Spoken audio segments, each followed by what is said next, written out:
Llegué a esta ciudad de un divorcio. Yo venía de un divorcio. Había perdido todo. Traía una maleta con cucufato nada más. Ok. Traía como 3 pantalones, uno de vestir y 2 de mezclilla. Me habían ido sin nada, cabrón. Venías de Ciudad de México. De Monterrey, de Tampico. Ah, de Tampico. De Tampico. Ya había tenido mi antro y me iba muy bien y de repente, y pierdo todo, güey. Todo.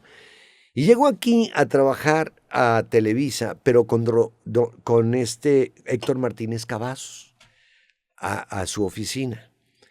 Y él no me pagaba directamente Televisa, me pagaba la oficina de él. Y yo no sé, a mí se me hace que él traía algunas broncas económicas, pero nos retrasaba los cheques. Y entonces yo no ganaba dinero ni en la televisora, ni con él, y no tenía dinero, no tenía para comer, Roberto, para comer. ¿Pero quebraste ahí en Tampico? Quebré, gacho. O sea, me dejé el antro, se lo dejé a mi socio y lo que pude rescatar. Y no tenía todo, o sea, dejé todo. Me vine con mi maleta, nada más. O sea, yo no quería nada. Querías empezar otra vez. Ceros.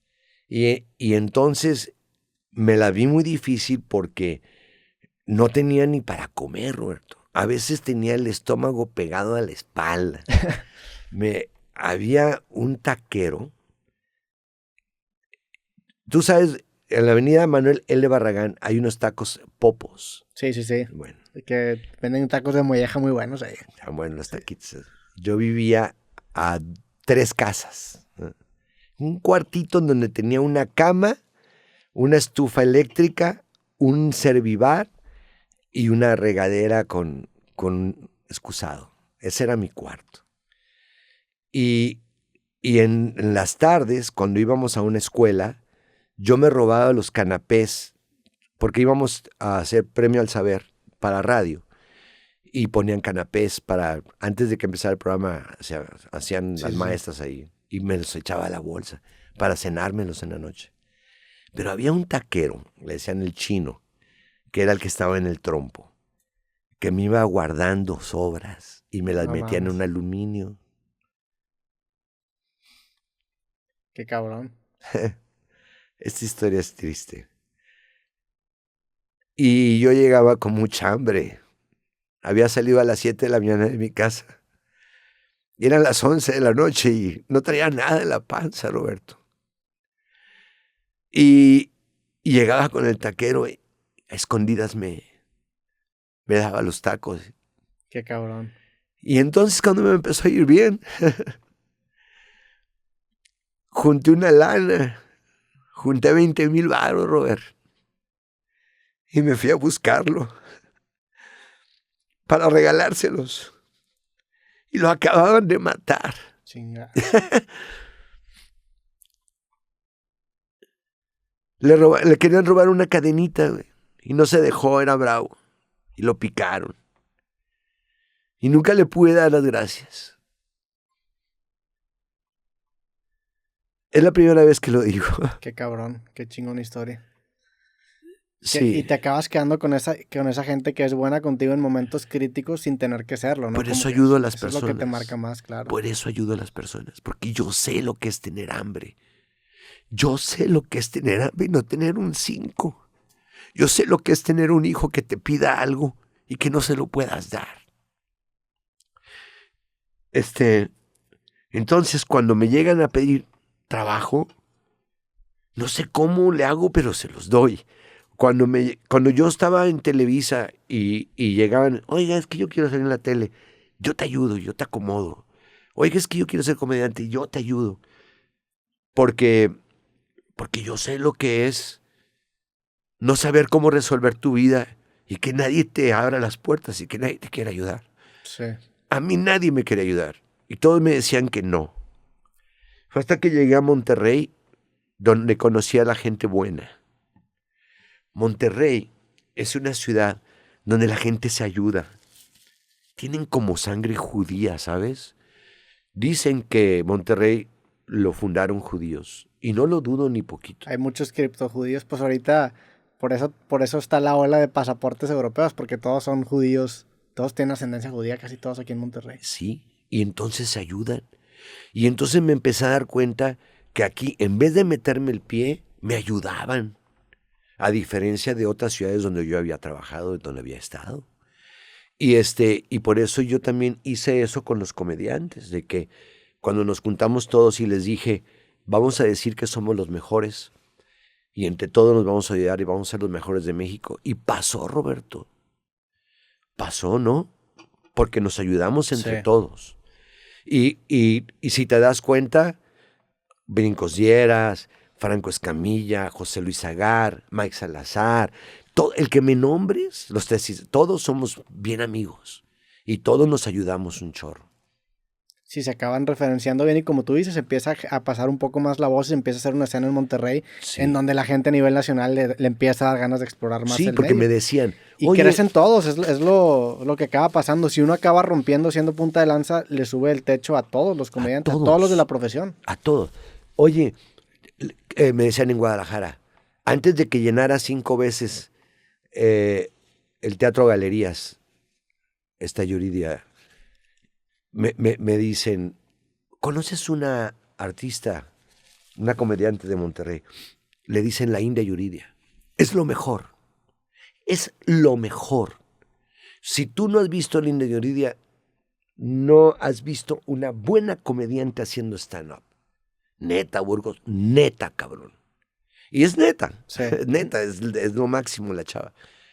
Entonces, pero imagínate que mi comentario hubiera sido, no, pues, que no es verdad, voy a poner un ejemplo. No, pues es impuntual y es bien mala onda y igual llega borracha y ya la desmadraste, güey. Sí. No se vale, ¿no? O sea, no se vale. Y eso es lo que a veces hacen en otros lugares, ¿no? En Monterrey no. En Monterrey todos hablamos bien de todos. Sí, es una visión muy egoísta y el pensar que otra persona que destaque te va a quitar como algo que tú podías tener es una pendejada, porque abre el campo más grande para todos. En creadores pasa mucho. Ahorita, por ejemplo, que hay una época pues donde los podcasts están también muy populares. El hecho de que más gente conozca el formato es un chingo. O sea, yo me acuerdo cuando empecé a hacer podcast, tú le decías a alguien, oye, tengo un podcast y ni siquiera lo podían articular. Había podcasts independientes en México, pero el formato ni siquiera estaba popularizado. Y hoy en día que ya se populariza mucho, hay mucho más competencia. La neta es que todo el mundo crece. Y cuando rompes esa visión, te empiezan a pasar cosas buenas, porque también... Pues la gente, y tú dices mucho, ahorita hablando que contaste la historia del taquero, que le dices que estás muy agradecido. Tienes una frase muy buena del agradecimiento, ¿no? El agradecimiento de la memoria del corazón. Sí. Creo que muchas veces la gente subestima lo que te da el estar agradecido, tanto en un plano personal, pero también lo que hace que las demás personas después hagan por ti, que te generas precisamente un grupo de amigos. Y otra cosa que siempre digo, y lo diré siempre, que el amor es la respuesta. El amor es la respuesta, ante todo y sobre todo, ¿no?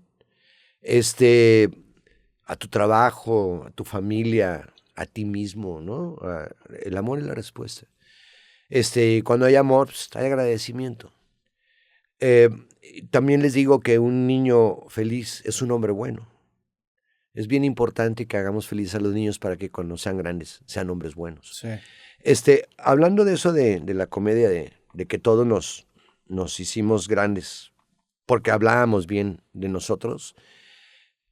No, aparte, no sé por qué sucedió ese fenómeno, porque pudimos haber hablado muy bien de todos, pero si no hubieran sido buenos, no lo hubieran sustentado. Claro. Pero qué buenos comediantes hay en Monterrey, cabrón. O sea, la verdad, se dio de repente, ¡pau!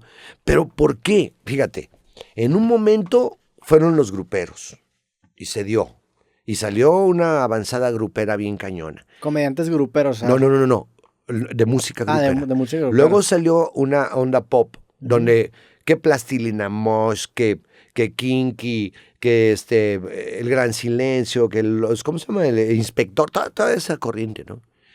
Y luego la de los comediantes. Y ahora influencers. O sea, pero corrientes bien fuertes de Monterrey. Bien raro, ¿no? Sí, también, pues es que te da, desde el acento, te da una perspectiva bien diferente a cómo acercarte, en el caso de la comedia, a la vida. O sea, hay algo, incluso no necesariamente de Monterrey, pero hay algo de no venir de la capital que te da como ese acercamiento distinto que hace que resalte. Pero yo creo que ese fenómeno tiene que ver con que se ayudan. Sí, y la infraestructura de la ciudad, definitivamente. O sea, los gruperos se ayudaron entre ellos, los pop se ayudaron entre ellos, los comediantes se ayudaron entre ellos y los influencers se ayudan entre ellos. Pasa también mucho.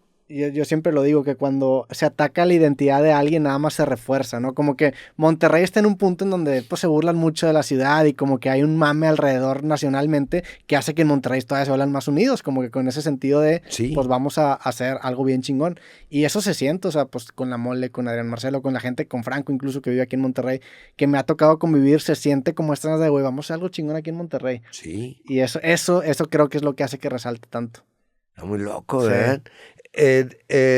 Bueno, eso de ayudarse, creo que, como te digo, desde que fundaron Monterrey, yo creo que ha de haber sido así. Porque es una ciudad que está en un lugar bien difícil de estar. Sí. No hay ni agua, no hay nada. ¿Sabes la historia de Monterrey? ¿Cómo llegan acá? No. Vino un güey que me está haciendo mi genealogía y me explicó cómo llegan los judíos precisamente a Monterrey. Y lo que pasa es que en España, cuando empiezan a mandar a gente a habitar México, en un principio mandaban solamente a las clases más altas, ¿no? Y pues obviamente empezaban a llegar aquí a México, pero solamente se quedaban en las zonas en donde era más fácil vivir, en el sur y en zonas pues donde quizá el clima es un poco más agradable, ¿no? Entonces empiezan a dar cuenta. Ajá. Se empiezan a dar cuenta que se empiezan a quedar muchas tierras vacías. Y para incentivar a que los migrantes de España vinieran a México, bajan un poco la vara y dicen, bueno, ya no tienes que ser de clase tan alta y católico, sino que ahora puedes, tú siendo judío, venir también a México. Lo único que tienes que hacer es no decir que eres judío. Entonces, por eso existen los criptojudíos, porque son personas que se transforman al catolicismo, pero mantienen sus costumbres judías en secreto, y esas son las personas que precisamente llegan a Monterrey. Entonces, hay también una historia de... Pues de cierta manera muchos de los que llegan a Monterrey eran personas que no eran bien tratados socialmente, y por eso también creo que se genera este sentimiento de competitividad, y eso define un chingo. O sea, también la historia de Australia, que mandaban a los presos de Gran Bretaña a la isla y con eso empezaron a formar a los habitantes de ahí, te da como un espíritu que creo que hasta la fecha permanece, y a veces no nos damos cuenta, pero creo que nace de ahí. A mí me gusta mucho esta ciudad. Sí, la verdad que sí, la neta. Me dicen, oye, José Luis Agar está abriendo bares. Te va a hacer la competencia. Yo, ¿cómo crees que me va a hacer la competencia? Somos una ciudad de 6 millones de habitantes. Y a mi bar caben 300 y en su bar caben 300. O sea, le voy a quitar los únicos 300 que querían ver comedia. Pues no mames. O sea, hay 60,000 personas en el estadio universitario. Al mismo tiempo hay 35,000 en el estadio de béisbol. Y al mismo tiempo hay 18,000 en la Arena Monterrey. No mames. Sí. Y yo me estoy peleando por 300 personas. Nada. Al contrario, yo a José Luis le ayudo y él me ayuda a mí. Y igual Unicornio Azul, igual todos los bares de comedia de Monterrey, no somos muchos. Bueno, a comparación de otras ciudades somos muchos. Pero Zagar, Unicornio y Burgos, ¿no? Nos conviene ayudarnos. Nos conviene a todos. En la pandemia, oye, ya te hablaron, ¿qué te dijeron? ¿Cuánta gente podemos meter? Y si ponemos unas, no sé qué, y si hacemos no sé qué tanto, y si no sé, todos nos hablábamos para ayudarnos. Y eso hacía que él se enteró de algo, yo me enteré de algo, lo juntamos y ya funciona. Sí, ¿no? Claro. Unimos fuerzas y nos va mejor. O sea, ahora vamos a poner un bar de comedia. Yo puse en Pablo Olivas y ahí va José Luis Agar con el suyo y creo que Navarrete también. Entonces me dicen, puta madre, 3 bares de comedia. Mejor. Decimos, la avenida de la comedia. Sí. Y ya chingamos. Claro. Sí, así se empieza a generar escena y luego empieza a venir gente de otros lados a precisamente ese lugar en donde habría 3 bares de comedia, ¿no? Sí.